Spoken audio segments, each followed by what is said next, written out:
नमस्कार दोस्तों। Solar panel की साइजिंग के बाद जो नेक्स्ट इंपॉर्टेंट क्वेश्चन है हमारे दिमाग में आता है, how to size the inverter. Inverter का, हमारे सोलर इन्वर्टर का साइज क्या होना चाहिए? क्या वो सोलर पैनल से के बराबर होना चाहिए, उससे कम होना चाहिए, या उससे ज़्यादा होना चाहिए? अगर हमने गलत साइज इन्वर्टर का चूज़ कर लिया तो हमारा पेबैक पीरियड बढ़ सकता है, रिटर्न ऑन इन्वेस्टमेंट बढ़ सकती है, हम अपने सोलर इन्वर्टर को अच्छे से यूटिलाइज नहीं कर सकते, हमारे ओवरऑल सिस्टम की कॉस्ट बढ़ सकती है। तो आज के इस वीडियो में यही सीखेंगे, how to size our solar inverter effectively and efficiently. दोस्तों, ये तो हमें पता है कि सोलर पैनल सनलाइट को एब्जॉर्ब करते हैं और डीसी पावर बनाते हैं, लेकिन हमारे इलेक्ट्रिकल अप्लायंसेस एसी पावर पे काम करते हैं। चाहे वो पंखा हो, ट्यूबलाइट, फ्रिज, वॉशिंग मशीन, आपका सबमर्सिबल पंप, ये सब एसी पावर पे काम करते हैं।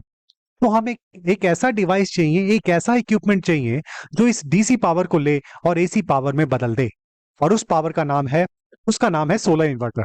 सोलर इन्वर्टर डीसी पावर लेता है और उसे एसी पावर में बदल देता है, और जिसकी वजह से हमारे इलेक्ट्रिकल अप्लायंसेस रन करते हैं।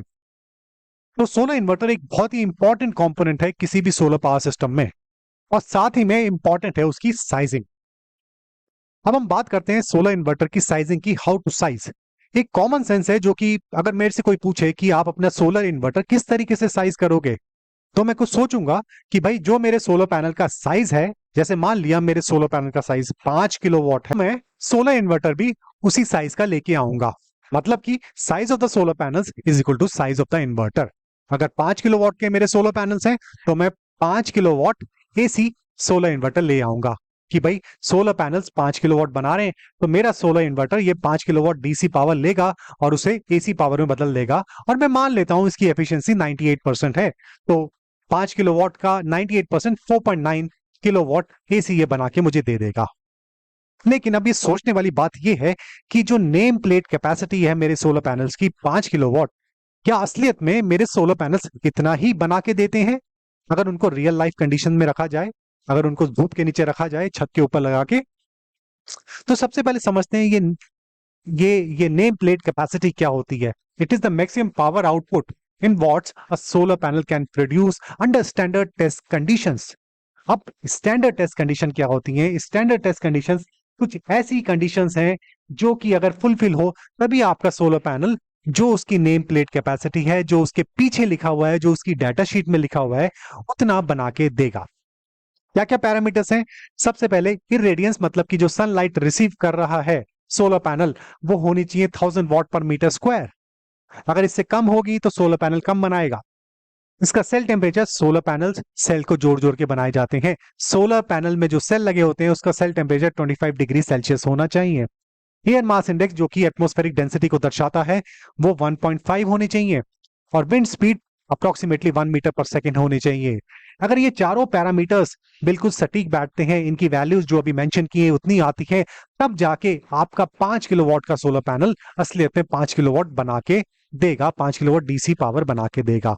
लेकिन अगर ये सोचने वाली बात है, चारों पैरामीटर्स एक साथ ये जो वैल्यू मेंशन की है वो वैल्यूज पे नहीं आ पाते, इट इज वेरी डिफिकल्ट, उसकी प्रोबेबिलिटी बहुत कम होती है।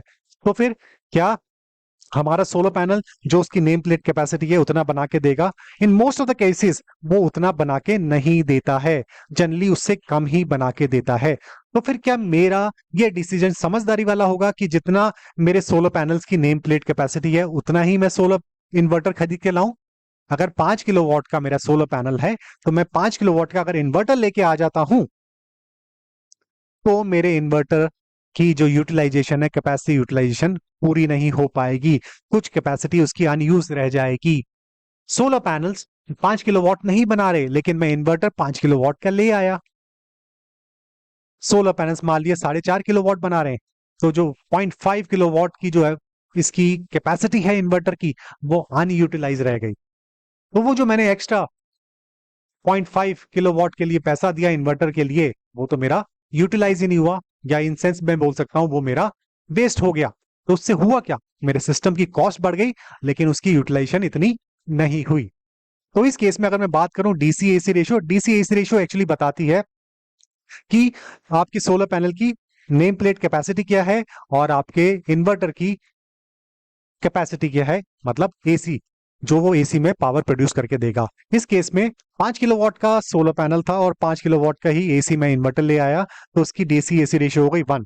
तो ये डीसी एसी रेशियो 1 मेरे लिए ठीक रही या नहीं रही? नो, मेरे लिए ठीक नहीं रही, क्योंकि मेरे इन्वर्टर की कैपेसिटी यूटिलाइजेशन पूरी तरह नहीं हो पाई। अगर मैं थोड़ा छोटा अंडर साइज सोलर इन्वर्टर ले आता तो मेरी कॉस्ट भी बच जाती और उसकी कैपेसिटी यूटिलाइजेशन भी पूरी हो जाती। तो अब ये क्वेश्चन ये है कि कैसे पता लगाएं कि मुझे सोलर इन्वर्टर कितने साइज का चाहिए। वो तो उससे तो बात बनी नहीं कि सोलर पैनल का जो साइज है उतने ही साइज का मैं सोलर इन्वर्टर ले आऊं। तो चलिए आगे समझते हैं।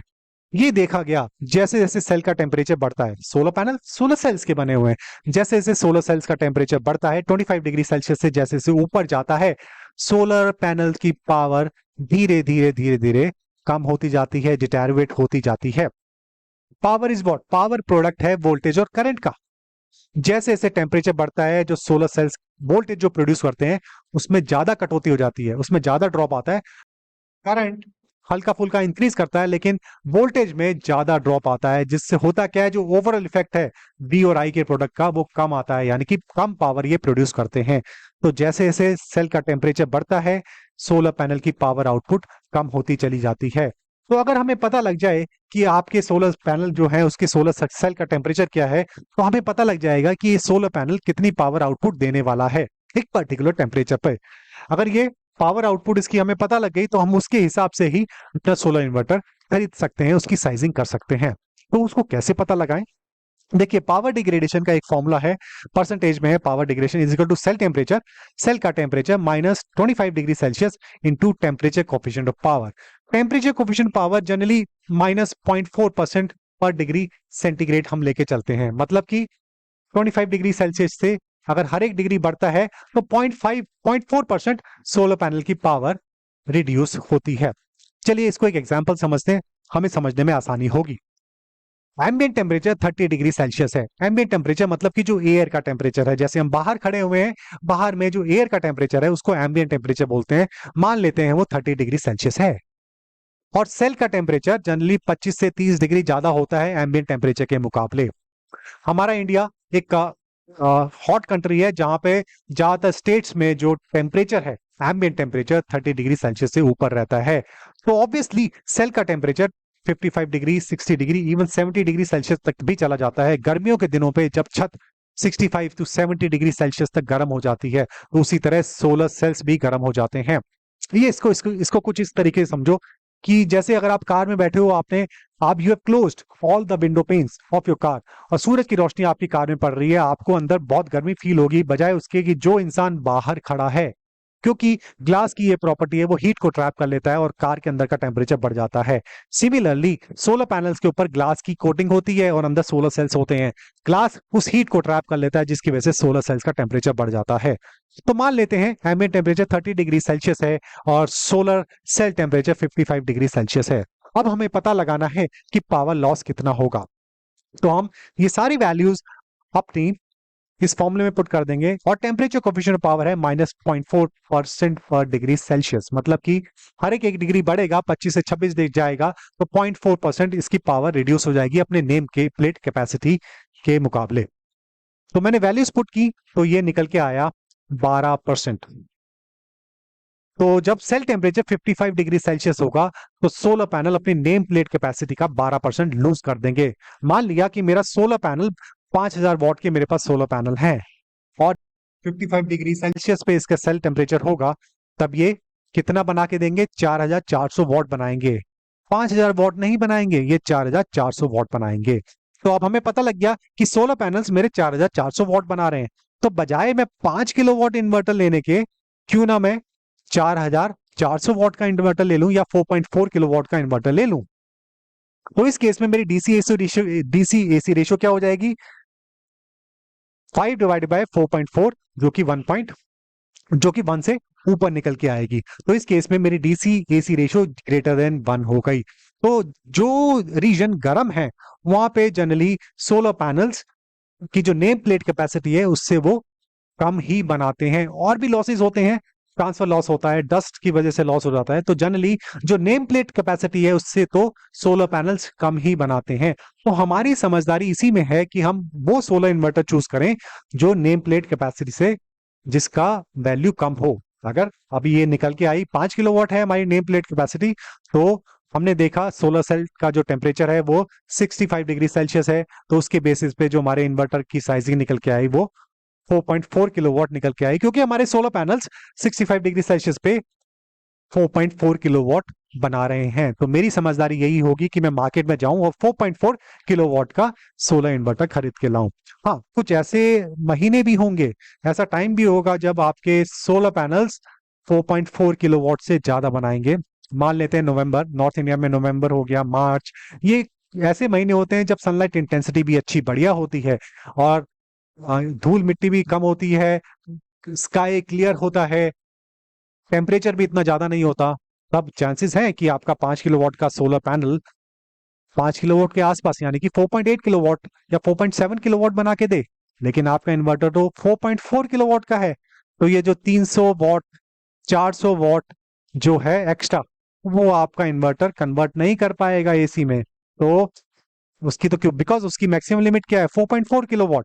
तो जो बाकी 200-300 है या 300-400 जो है उसको वो क्लिप कर देगा, 300-400 वॉट्स को वो क्लिप कर देगा। उसको क्या बोलते हैं, इन्वर्टर क्लिपिंग बोलते हैं। लेकिन जो जो इन्वर्टर क्लिपिंग है ये जब नून के टाइम पे आप एक्सपेक्ट कर सकते हो, नवंबर के महीने में या मार्च के महीने में, जब सनलाइट इंटेंसिटी अच्छी होती है। सनलाइट इंटेंसिटी मार्च के मई के महीने, अप्रैल के महीने, जून के महीने भी अच्छी होती है, लेकिन टेम्परेचर बढ़ जाता है। तो ये इस महीने में मार्च में या नवंबर में या फरवरी में सनलाइट इंटेंसिटी के साथ साथ टेम्परेचर भी डाउन होता है, तो जिससे सोलर पैनल का ज्यादा बनाने के चांसेस होते हैं। तो इन महीनों में नून के टाइम पे इन्वर्टर क्लिपिंग हम एक्सपेक्ट कर सकते हैं। लेकिन जो कॉस्ट आपने बचाई पर किलोवाट, अगर आप 5 किलोवाट की जगह 4 किलोवाट का इन्वर्टर ला रहे हो तो 1 किलोवाट आपकी जो कॉस्ट है 8-9 हजार रुपए होती है, वो आपने बचा ली। और वो जो आपने कॉस्ट बचाई वो ये जो क्लिपिंग है, पावर क्लिपिंग, उसके मुकाबले काफी ज्यादा है। मतलब आपकी सेविंग काफी ज्यादा है जो आपने इन्वर्टर क्लिपिंग के मुकाबले। तो ओवरऑल आपको बेनिफिट ही रहेगा अगर आप ये पता लगा लें कि आपका सोलर पैनल कितना बना रहा है। जब आपका सेल टेम्परेचर हाई टेम्परेचर पे सोलर पैनल कितना बना रहा है, उसके बेसिस पे आपको अपनी इन्वर्टर की साइजिंग करनी होगी। दैट इज इन्वर्टर की जो डीसी एसी रेशो है वो आपको ग्रेटर देन 1 रखनी पड़ेगी अगर आप गर्म इलाके पे रहते हैं, क्योंकि गर्म जगहों पे सोलर पैनल अपनी नेम प्लेट कैपेसिटी का कम आउटपुट देता है। जबकि दूसरी तरफ अगर एम्बियंट टेम्परेचर, सेल का टेम्परेचर, मान लेते हैं सेल टेम्परेचर 25 डिग्री सेल्सियस से कम है, जो कि हमें बहुत कम देखने को मिलता है इंडिया में, तब आपका सोलर पैनल अपनी जो नेम प्लेट कैपेसिटी है उसके आसपास बना के आपको दे सकता है। तो उस केस में आपकी जो डीसी एसी रेशियो है वो 1 हो सकती है। मतलब कि जितनी सोलर पैनल की कैपेसिटी है 5 किलोवाट, तो 5 किलोवाट का आप इन्वर्टर ले सकते हो। लेकिन अगर आप गर्म रीजन में रह रहे हो तब तो सबसे जुडिशियस डिसीजन यही है कि आपकी जो डीसी एसी रेशियो है वो it should be greater than 1 होनी चाहिए। यानी कि जो इन्वर्टर को आपको हल्का सा अंडरसाइज करना चाहिए, ताकि उसकी अच्छे से कैपेसिटी यूटिलाइजेशन भी हो सके और आपकी कॉस्टिंग भी बच सके। तो अब मैं क्या करूंगा, मुझे पता लग गया कि अगर मेरा सेल टेम्परेचर, सोलर पैनल का सेल टेम्परेचर 5 डिग्री सेल्सियस है और मेरे सोलर पैनल्स 5 किलोवाट के हैं या 5,000 वॉट के हैं, तो उसके लिए मुझे 5 किलोवाट का इन्वर्टर नहीं चाहिए। उसके लिए मुझे अप्रोक्सीमेटली 4,400 वॉट का इन्वर्टर चाहिए जो कि एसी उसको बना के दे। तो इस केस में डीसी एसी रेशियो निकल के क्या आई 1.14, जो कि ग्रेटर देन 1 होगी। तो इस तरीके से हम सेल टेम्परेचर को देखते हुए वहां का टेम्परेचर क्या है उस रीजन का हम पता लगा सकते हैं, अपने इन्वर्टर की अच्छे से साइजिंग कर सकते हैं, कॉस्ट को बचा सकते हैं, उसकी energy utilization, capacity utilization inverter की अच्छे से कर सकते हैं। आई होप यह आपको समझ आया होगा। अगर दोस्तों आप भी जानना चाहते हो आपके सोलर इन्वर्टर का साइज क्या होगा based on your region, peaks and hours, आपके सोलर पैनल के साइज के अकॉर्डिंगली सोलर इन्वर्टर का साइज क्या होगा, then do download my Excel calculator, जो कि मैंने डिस्क्रिप्शन बॉक्स में उसका लिंक दिया हुआ है। उसको डाउनलोड करो और पता लगाओ कि आपके रीजन में सोलर पैनल के साइज के बेस में आपके इन्वर्टर का साइज क्या होने वाला है। मैं दोबारा मिलूंगा किसी और वीडियो में। Till then good bye, thank you very much, have a nice day, thank you.